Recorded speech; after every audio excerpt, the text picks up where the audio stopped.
Oo, mga kababayan, bali-balita ngayon na si Bato de la Rosa ay nasa bahay ni Robin Padilla. Nako, NBI, imbestigahan nyo na si Robin. Ma'am Rosana Argudo, and kay Ma'am Kanji Official, and kay Yara Yamara, Miguel shoutout man kay Ma'am Princess Sailor Moon. Ayun ako, mga kababayan, NBI, CIDJ, PNP.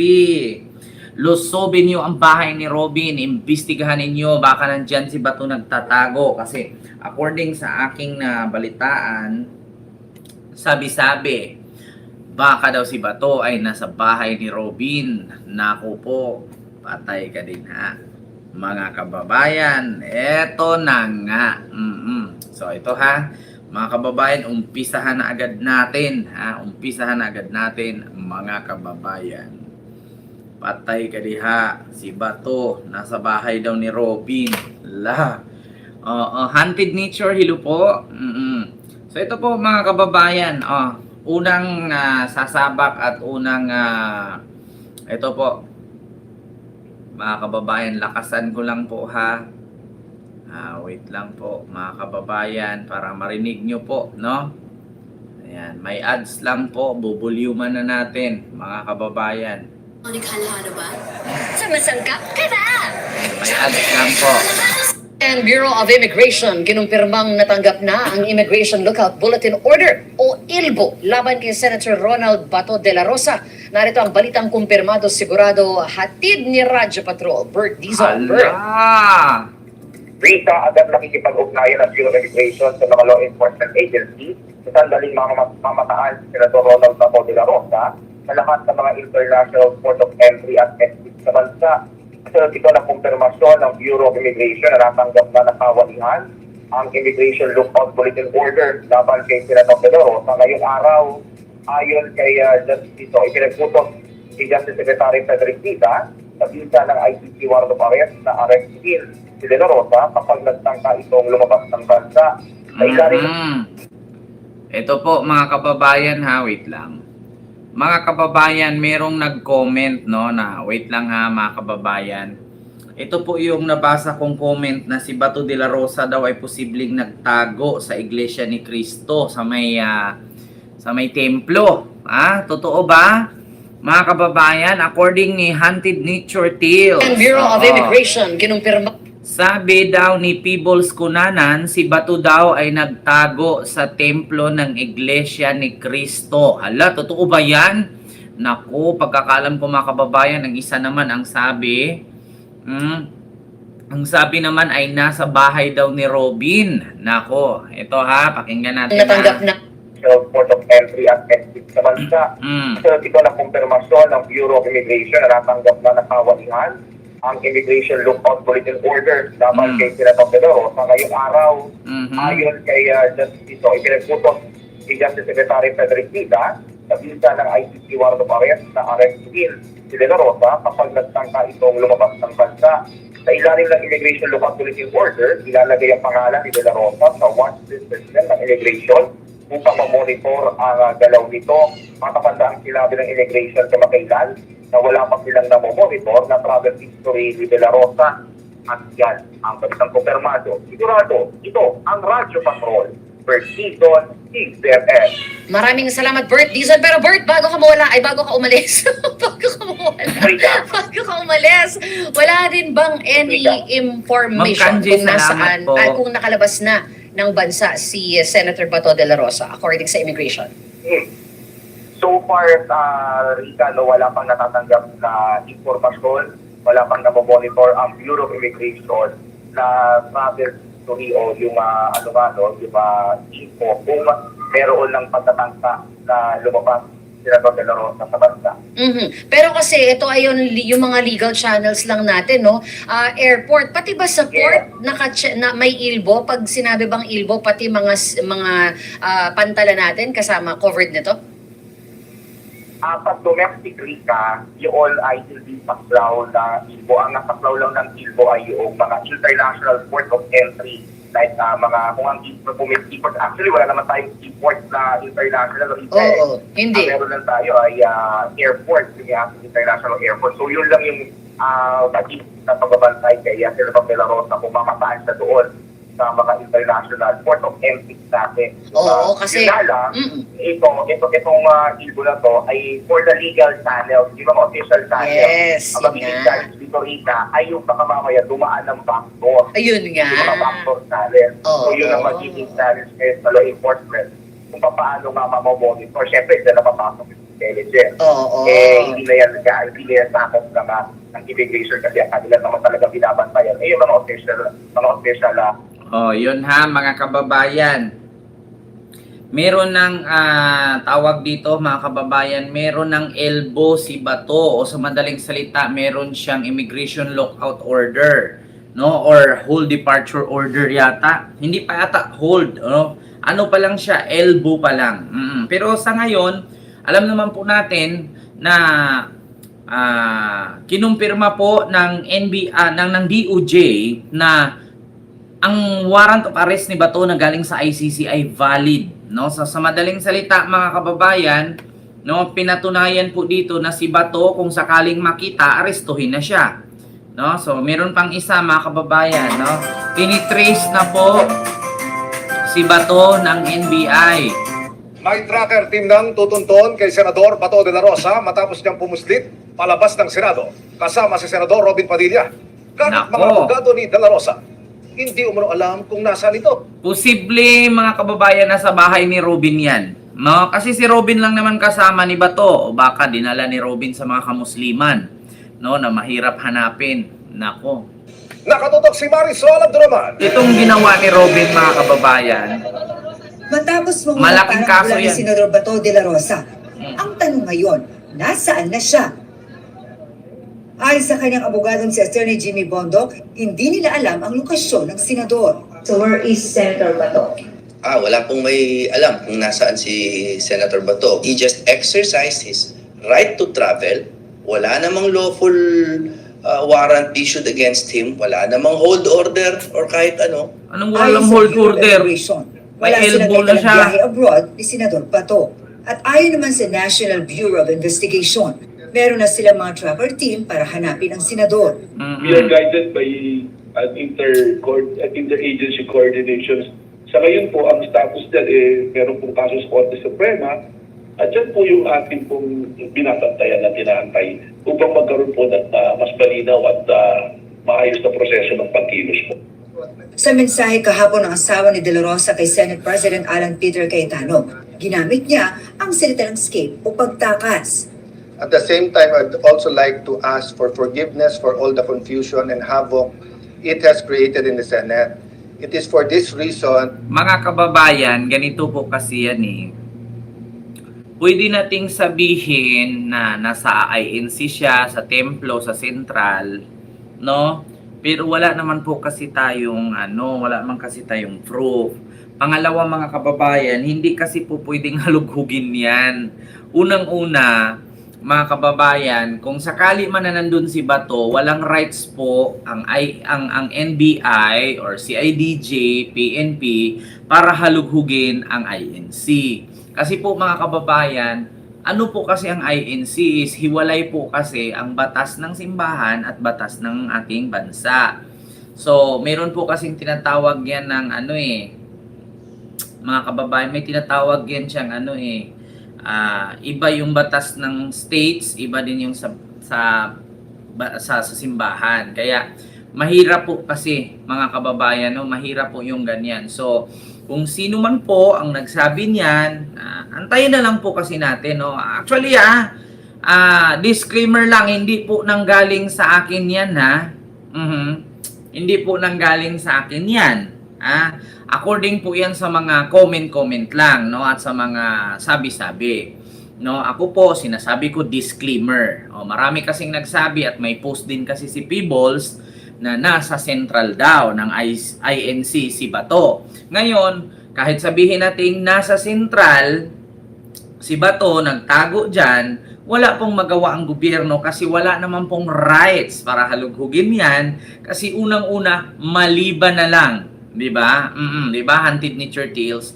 Maliban na lang kung meron talagang picture, meron talagang magpapatutuo at magpapatunay na nandun si Bato No? Pero kung ganyan lang haka-haka, mahirap na, mga kababayan. Kaya ako po, mga kababayan, bilang isang vlogger, sinabi ko nga sa inyo, disclaimer. Disclaimer lang. Hindi po nanggaling sa atin. According po sa comment. 'Di ba? Antayin na lang po natin, mga kababayan, na kung nasaan at nandiyan naman yung NBI, marami naman yan silang intelligence, may mga pondo naman yan sila kung paano nila ititrace yan, no? So, hintayin lang po natin. Andiyan ang NBI, mga kababayan, sabi ko nga sa inyo, ang NBI ngayon ay pinag-initan nila just like what they did to General Torre, 'di ba? So, alam naman natin ang NBI ngayon ang pangalawang Torre, no? Matibag ang pangalawang Torre ngayon. Kaya, 'di ba? The executive has the right to search if there is legitimate evidence, but knowing the cool company, 'di ba? Kaya sa totoo lang, mga kababayan, mahirap din kasi. Ayon sa sabi-sabi, ayon daw di umano, nasa templo, nasa central daw.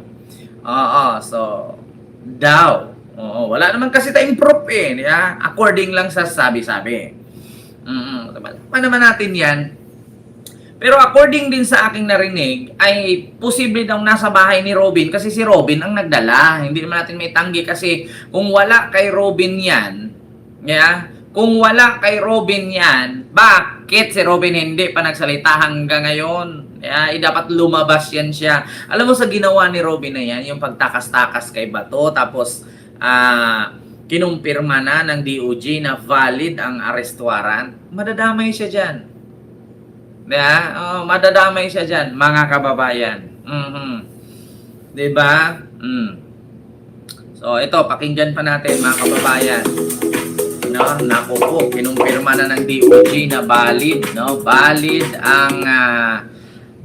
ang arrest warrant. Ito po, mga kababayan, ito. Lumiit ang mundo ni Bato.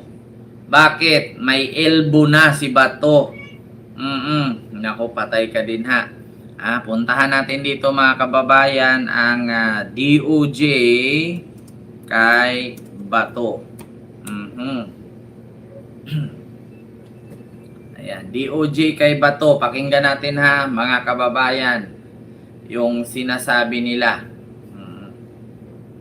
Lumiliit na ang mundo ni Senator Bato de la Rosa matapos muling umeskapo sa Senado. Babala ng DOJ kay de la Rosa, huwag nang sumubok lumabas ng bansa. Yan ang agenda report ni Ched Gatchalian, live mula sa DOJ sa Maynila. Ched, anong update? Pinky conditional daw kung aarestuhin sa Senator Bato de la Rosa.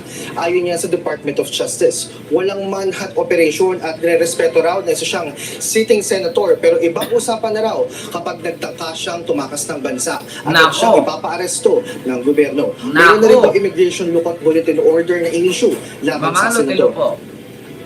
Sa isang press briefing ngayong hapon, kinumpirma ni Acting Justice Secretary Frederick Vida na mayroon ngang valid warrant of arrest mula sa ICC laban kay Bato.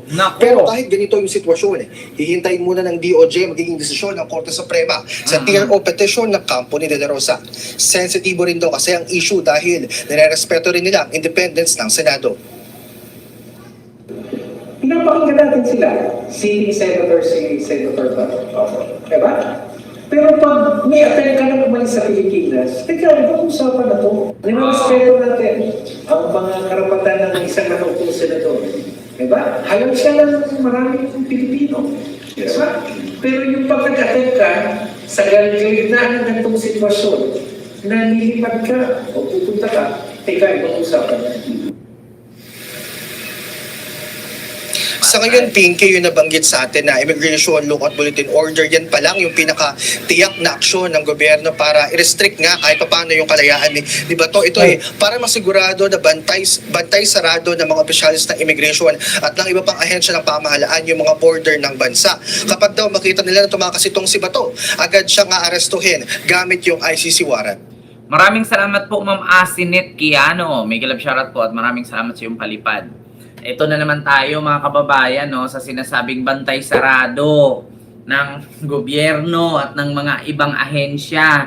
Tapos magulat tayo, katulad kay Alice Go, nakatakas, diya? Katulad kay Harry Roque, nakatakas na ako. Wala, minsan, alam mo sa totoo lang, si PBBM lang ang pinapaniwalaan ko eh. Si PBBM lang talaga. Bakit mga kababayan? Diyos ko, hindi lang naman kasi isang beses na nangyari. Oy, nangyari, may kay Alice Go. Oo, nakatakas man si Alice Go. Oo. Tapos, si Harry Roque. Nakalabas. Yan, nakatakas yan. Oo, di po ga.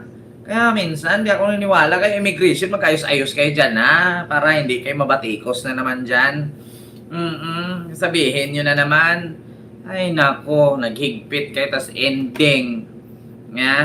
Ending. Nakatakas. Nako, baka si Bato ngayon napunta na naman yan ng Iloilo. Napunta naman ng Hulo-Suluyan. Tapos magulat tayo, lumipad na naman yan ng Malaysia. Tapos dating sa Malaysia, nag-Japan na sa Amerika na yan or kung saang bansa na yung lilipad. Baka susunod kay Harry Roque yan, lipuga na yan. Nako, ingat-ingatan nyo yung mga sinasabi ninyong ganyan na bantay sarado, tapos ending, nakalipad. Pinky? Shed, matatawag na bang fugitive si Senator Bato? At alam ba ng Bukante na DOJ talaga kung siya. nasaan siya? Pinky, ang sabi ni Vida kanina, masyado raw technical yung termino na fugitive. Kaya ang sabi nga niya, let's leave it at that muna. Pero sa lokasyon ni Bato, sabi ni Vida, there are information available to determine where he is. Pinky, kung maalala natin, may mga panawagan din na papanagutin umano yung mga senador o yung sergeant at arms na sinasabi ng ilan na tumulong daw para mapatakas itong si Bato. Pero ang sagot lang ni Vida, hindi nila nais pangunahan yung nagaganap na investigasyon. Pinky? Shed, nakipag-coordinate man lang ba ang NBI sa DOJ bilang naroon daw sila sa GSIS? Nako. Pinky, matipid yung sagot ni Vida tungkol dyan, no? Ang sabi lang niya, yes, kinukumpirma niya na mayroong koordinasyon pero hindi niya pinaliwanag yung extent ng pagtutulungan, ng pag-uusap nila kung kasama ba lahat na naging pagkilos ng NBI nung gabing iyon. Ito ha, paalala ko sa inyo mga kababayan, lalong-lalo na sa mga DDS na mga uneducated totoo naman talaga na uneducated. Oy, Ma'am Sel Paglory, maraming salamat at happy birthday sa akin. Thank you so much po sa yung super chat at palipad. So, ito ha, gusto ko lang i-explain mga kababayan. Ito pong warrant of arrest ng ICC laban kay Bato, hindi po ito galing sa foreign court. Kasi mga kababayan, laging sinasabi ng mga DDS na foreign court daw. Foreign court. Tandaan niyo mga kababayan, ang ICC or International Criminal Court ay binubuo ng iba't ibang bansa. Sinang-ayunan, ginusto, at pumayag. Ang iba't ibang bansa na bumuo at tawaging International Criminal Court. So, ang ICC po ay hindi bansa. Ang ICC po ay isang international tribunal. So, kung meron mang warrant of arrest na inilabas galing sa ICC laban sa ninumang persona sa iba't ibang bansa, hindi po nating matatawag na foreign court. Bakit? Lahat po mga kababayan na mga abogado na nasa ICC ay galing din po sa iba't ibang bansa. Hindi po nanggaling sa isang bansa lamang. Ang iba lang ay ang ICC naka-base sa Netherlands. Kung gusto man natin na ang ICC ay ilipat sa Pilipinas at kaya nating mag-host, pwede naman po. Pwede rin sa Japan, pwede rin sa Australia, pwede rin sa Korea, pwede rin sa Vietnam, pwede sa Thailand. Depende po yan kung saang bansa ang pumayag na doon itayo ang panibagong headquarters ng ICC. So paalala lang po, ito pong nangyari sa kaso ni Bato ngayon ay hindi po galing sa foreign court. No? Yan po ay galing sa International Criminal Court. No? Mga kababayan. So ulitin ko po sa inyo, ang ICC po ay itinayo, binuo at ginawa sa pamamagitan ng pagsang-ayon ng iba't ibang bansa. Isa na dyan ang Pilipinas. Ngunit sa kasawiang palad, ito po'y tinanggal ni Digong noong 2019 kasi alam niya po na ito po'y balakid, hadlang, or hindrance sa kanyang lideratura bilang diktador or silent martial law. So ngayon mga kababayan, gusto ko lang i-clarify sa mga bobo at putang inang tanga-tangang uneducated na DDS, hindi po galing sa foreign court ang warrant ni Bato. Paalala ko lang po, hindi po bansa ang ICC, kundi ito po'y International Tribunal or International Criminal Court. 'Di ba? O magkaiba po ang bansa, magkaiba din po ang korte. 'Yun po 'yun, mga kababayan. Ilang beses na sinabi yan, no, ng mga abogado sa International Criminal Court na hindi sila bansa. So, hindi po sila matatawag na foreign court. Kasi bakit? Kahit tayo, meron din po tayong mga abogado na nakabase sa ICC. So, paano mo masabing foreign court kung meron ka naman dong kalahi na nagtatrabaho?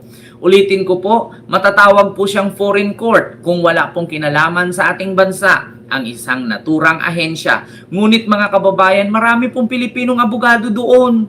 Isa na nga din po si Harry Roque, no? Nakasali doon. Noon.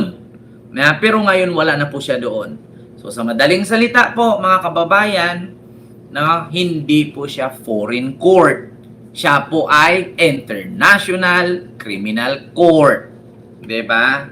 O, mga bobong DDS, alam nyo na. O, hindi nyo pa rin naintindihan, putang ina nyo, matulog kayo. Yeah? O, continue, mga kababayan.